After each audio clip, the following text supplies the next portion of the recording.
My girlfriend and best friend betrayed me in a way you wouldn't even wish upon an enemy. They thought I would just give up and disappear from their lives, but they were dead wrong. That night, I started a game where they didn't know the rules. What happened next made them regret every step. So, are you ready to find out how everything went wrong? My name is Tom, I'm 26, and you know what? Life, as they say, always finds a way to surprise you. You go along thinking everything is perfect. You've got a girlfriend, Jen, who you've been with for a couple of years, and a best friend, Mark, whom you've known since college. We were like a trio of inseparable friends. Parties, hikes, get-togethers.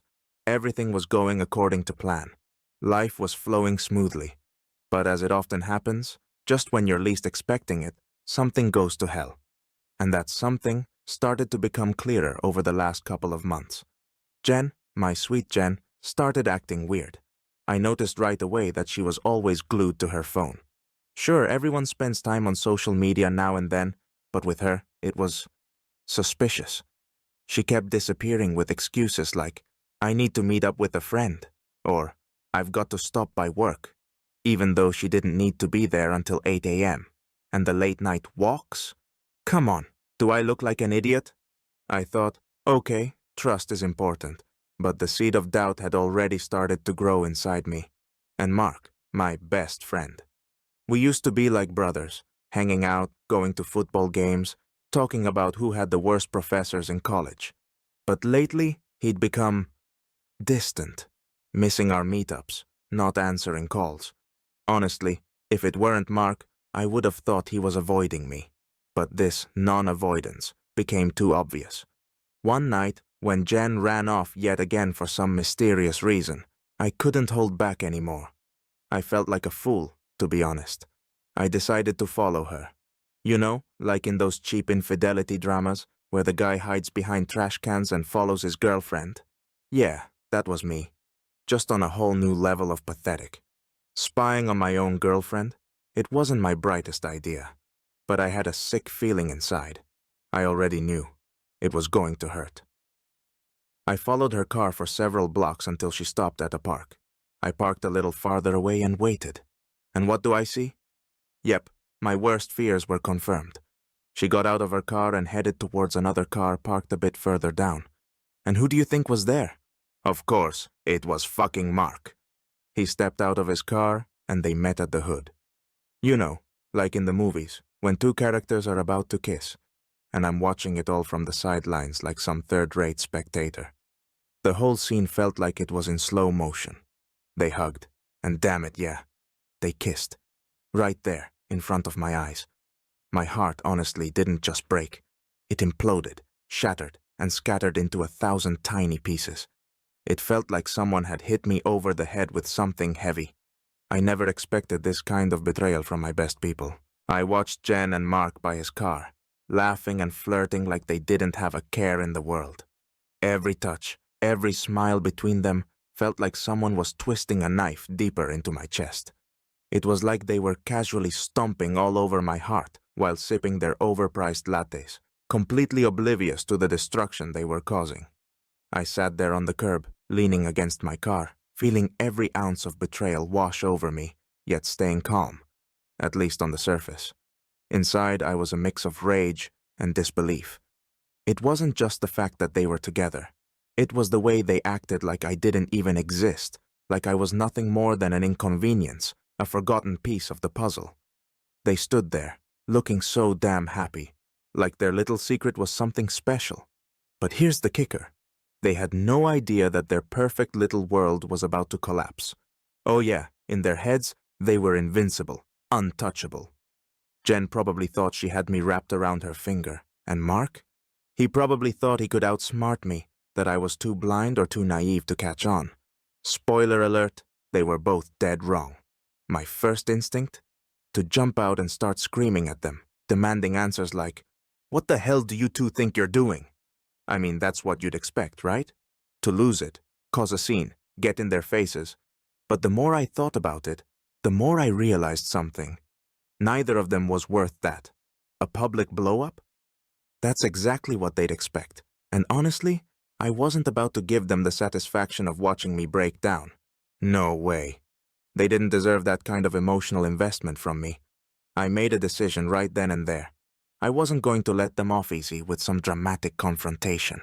Oh no, that was too basic. Too predictable. If I was going to take them down, I was going to do it smart. I was going to make sure they regretted every moment they thought they could play me. You ever seen those revenge movies where the hero methodically destroys the villains, piece by piece? Yeah, that was going to be me. Except this wasn't some movie. This was about to get real. The plan was simple but effective. First thing I did, I installed the spy app on Jen's phone. Don't ask how. I've got my ways. With just a couple of taps, I had access to her messages, calls, and even her location. Every single move she made, every lie she told, was now under my watch.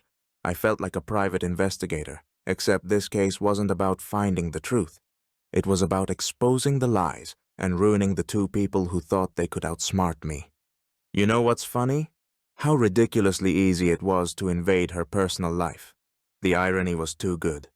Here Jen was, thinking she had everything under control, hiding her little secrets and sneaky meetups, while I was sitting there watching their entire relationship unfold like some twisted reality show. She thought she was being clever, texting Mark about how I was too clueless to notice. Seriously, Jen. Clueless? That's rich, considering I was already 10 steps ahead of you. But I wasn't going to rush into anything. That's the mistake amateurs make. They get emotional. They act too fast. No, I wanted to take my time, make sure every detail was perfect. You know that old saying, revenge is a dish best served cold? Well, this revenge was about to be frozen solid. I wasn't just going to ruin them. I was going to make sure it hurt. And trust me, they wouldn't see it coming. Every day, as I scrolled through their conversations, I couldn't help but feel like I had stepped into the role of a spy in one of those over-the-top action movies, minus the cool gadgets, of course. No James Bond suit, no high-tech car, just me, my phone, and an app that turned their private lives into my personal show. But here's the thing. I didn't feel guilty at all. Not one bit. Every new text was like gasoline being dumped on an already raging fire, feeding the hatred inside me. It was like watching a slow-motion train wreck, and instead of looking away, I leaned in closer. Mark was playing his part as the hero of their twisted little love story, the knight in shining armor swooping in to rescue Jen from the big bad wolf. Me, apparently. And Jen? Oh, she was the real star of this soap opera, the ultimate drama queen, constantly whining about how I didn't understand her, about how difficult life with me was. Seriously? You're cheating on me and I'm the problem? Give me a break. It was like watching a bad TV show, only I was stuck with the worst seat in the house. But wait, it gets better. They weren't just sneaking around behind my back, no. They were actually plotting their future together. Yeah, you heard that right. They were having full-blown conversations about moving in together, planning their lives, all while figuring out how to keep it under wraps until I cracked and left. Like I was just some old piece of furniture they were waiting to fall apart. I couldn't believe it. Seriously, guys? You think I'm just going to crumble and walk away? No, no, no. If anyone's going to break here, it's not me. It's you.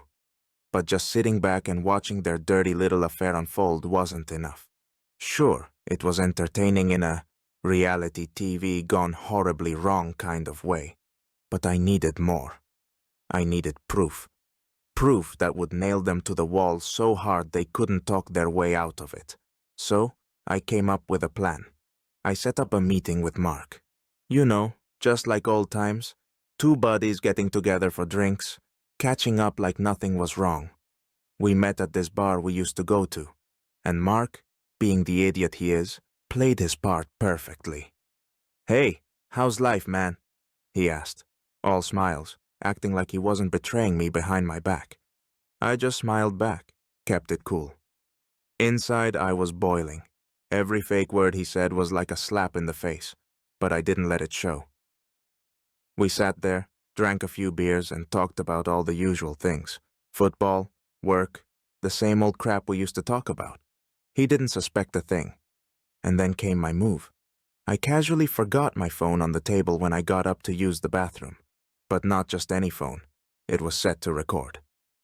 "Oops, hey, I'm expecting a call. I'll just leave it here," I said, playing it off like it was nothing. Smooth as butter. He didn't even blink, didn't even question it. He thought he was still in control, that everything was going according to his plan. But no, Mark, my dear friend, you're not in control. You never were. A couple of days later, Jen finally decided to give me her serious talk. You know that classic moment when someone tries to act like they've got everything under control and they truly care about your well-being. She sat down across from me with that face that screamed, "We need to talk," like it was the most important meeting of her life. Yeah, sure, Jen, like I don't know what you're about to say. She sat across from me, folded her hands in her lap, took a deep breath, and started her speech. In my mind, I was already thinking, come on, surprise me. And you know how it goes? When someone talks about lost love, we need space, and it's for both of us. But really, they're just looking for a nice way to leave. Jen rolled out all that classic blah blah blah like she was reading from some cheap drama script. With every line, I was laughing inside. Seriously, she thought I'd buy into this crap? Here's how it went. "Tom, you have to understand, we're not the same as we used to be. I feel like I've lost our connection, and it hurts. I just don't want us both to suffer. This is for the best." Yeah, sure, it's for the best. Especially for you and Mark, right? But instead of falling to my knees and begging her to stay, as she probably expected, I just nodded. Yep, keep going. Calmly, I took out my phone from my pocket. You should have seen her face at that moment. She probably thought I was just going to agree and quietly walk away. But no, my dear Jen. I hit the play button on the recording, and that's when the real show began. There was Mark, the knight in shining armor, saying, "Yeah, I'm cheating on Tom with you. He won't notice a thing." And Jen's face changed instantly. You know in movies when someone's face drains of color and they go pale as paper? That was pretty much it. She froze. No words, no excuses. Her eyes darted between the phone and my eyes, like she was desperately searching for any way out. "But no, Jen, your exit from this drama is blocked." The next morning, when Jen was clearly trying to process how deeply she'd screwed up, I was already putting my next move into action. You know how in chess, you set up a beautiful combination that leaves your opponent with no options? That's exactly how I was feeling. I gathered all our friends and invited them to a party at our place. Jen and Mark, of course, showed up, completely clueless about what was coming. They thought it was just a regular hangout, and what's even funnier, they were acting as if nothing had happened. Smiles, small talk, classic them, as if I didn't know a thing. Oh, how wrong they were. We all gathered in the living room. The atmosphere was relaxed, but I was like a hunter preparing for the final strike. When everyone started getting comfortable, drinking and laughing, I stood up in the middle of the room, smiled, and said, "Hey guys, I've got something interesting for you." Jen immediately tensed up, but Mark, the hero of the day, still thought I was about to share some funny stories from our past. God, this was going to be so good. I pulled out my phone, connected it to the speaker, and without warning, hit play. The recording of their sweet little love confessions, their future plans, and how they were going to hide it all from me started to play. The first line from Mark, "He won't notice, I'm sure. We'll do it carefully," hung in the air like a slow-motion bomb. The room went dead silent. You know that tense silence when someone has messed up so badly that no one dares to say a word. It was like that. It was like time slowed down. Jen went pale to the point where you'd think she might faint, and Mark sat there with a look on his face like someone had just told him his car crashed. Seriously, it looked like his whole world collapsed right then and there. And then chaos erupted. Angry whispers, accusations. My friend Jake loudly saying, "Dude, what the hell?" The whole room buzzed with conversation, everyone trying to figure out how this could have happened. My friends were in complete shock. Some of them started asking how this was even possible, while others just sat there with their mouths open, unable to believe what they were hearing. But the funniest part was watching Mark. He tried to mutter something, tried to explain like, "This is all a misunderstanding, I can explain." But it was so pathetic. Nobody believed his lame excuses. Everyone had already seen and heard enough. Jen stood by, unsure of where to go, while Mark nervously looked around, hoping to find someone who'd back him up. But nope, not a chance. When Jen realized she had no way out, she did the only thing she could in that situation. She ran off in tears. It was like a scene from a bad drama. You know, when the heroine drops everything and runs away, sobbing, while everyone watches in confusion? Well, that's pretty much what happened. She literally ran out of the room, and I wasn't even surprised. Yeah, Jen, running away won't solve anything, but hey, at least it was a dramatic exit. And Mark, oh, Mark. He was left standing there, alone in the middle of the room, like the lead actor on stage after a total flop of a performance. I calmly walked over to him, smiling. He clearly sensed that things were about to get ugly, but like the pathetic loser he was, he still tried to talk his way out of it. Look, Tom, it was an accident. You misunderstood, he began mumbling, waving his hands around, as if hoping I'd buy into his bullshit. An accident? Seriously? I smirked, shaking my head slightly, and pulled out my trump card, printed photos and screenshots of their cute little chats. I neatly laid them out on the table in front of him, like cards at a poker table. An accident, you say? I asked sarcastically, looking straight into his pale, defeated face. Mark instantly realized his game was over. His face looked like he'd just figured out he'd walked into a dead end with no way out. All those talks about accidents and misunderstandings crumbled like a house of cards. He knew there was no escaping this mess. The room suddenly became eerily quiet. The friends who'd been shocked and actively talking just a minute ago were now staring at Mark like he was something filthy. This was the moment when our friendship circle officially shattered. Mark tried to say something more, but none of our friends wanted to listen to him anymore. He was finished, and you could see it in their eyes. As for me, honestly, I just felt relief. Like a huge weight had been lifted off my shoulders. Watching Mark and Jen fall apart in front of me, I knew. This was the end for them. None of our friends wanted anything to do with them anymore, and I wasn't going to be the one to try and fix it. All that was left was to enjoy the moment and watch them drown in their own lies and betrayal. After that legendary evening when everything was exposed, the game was just beginning. Did Jen and Mark think that public humiliation at the party was the worst thing that could happen to them? Oh, how wrong they were. I was ready to take it all the way, and the first thing I did was focus on Jen. Yep, she worked at the same office as Mark, and I knew that piece of information was a gold mine. I started by discreetly sending their boss all the details of their affair. No drama, just facts, documents, and screenshots. It was all neatly packaged in one professional email. You know, a business-like approach. In the corporate world, it's not exactly cool to have an office romance, right? Especially when it starts affecting work performance and creates a toxic atmosphere. I couldn't help but mention that, throwing in a few hints about how their relationship was negatively impacting the whole team. Long story short, I made sure their boss saw Jen and Mark as a pair of corporate plagues. It didn't take more than a day before Jen was called into the office. And guess what? She got fired. At first, I thought her boss would just give her a demotion or a warning. But nope. Jen was sent straight into the world of unemployment.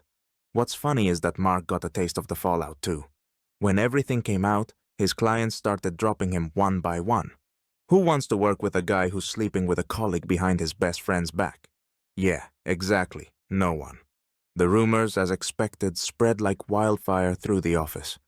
At first, just a few whispers in the hallway, then gossip in the break room, and within a week, the entire office knew that Mark wasn't just a bad friend.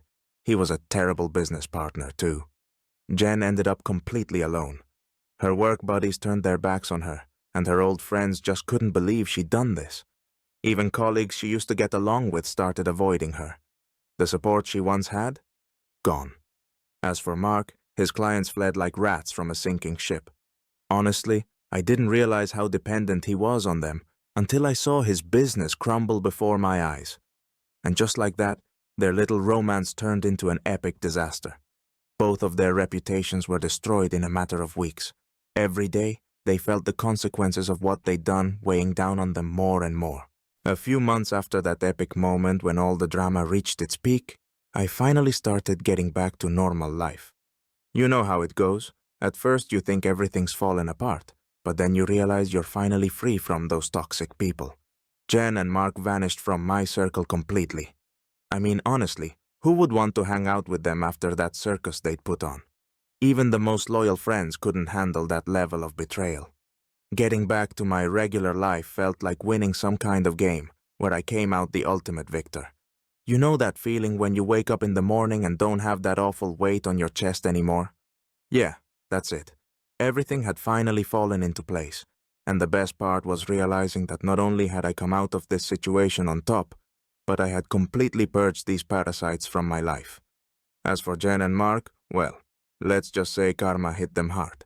From what I heard, they had to leave town. Not that it surprised anyone. They had nowhere left to go. Jen ended up moving back in with her parents, which, you know, isn't exactly the most glamorous option for a girl who used to act like she was queen. Looks like her crown fell off when her reputation crumbled to pieces. I don't know how she's doing living on her parents' couch, but something tells me it's not the life she was planning. Mark? Oh, his story is even better. Rumor has it, he's now holed up in some rundown apartment out of town. No job, no money, no friends. Classic fall from grace story, you know? He thought he could weasel his way out? Nope. His downfall was as pathetic as his betrayal. And me? I'm just watching it all unfold with a sense of complete satisfaction. Honestly, I can't even remember the last time anyone mentioned their names. They disappeared just as quickly as they'd come. And most importantly, I finally feel like I'm living my life. No more drama, no more betrayal, none of that mess. Freedom, guys. It's priceless.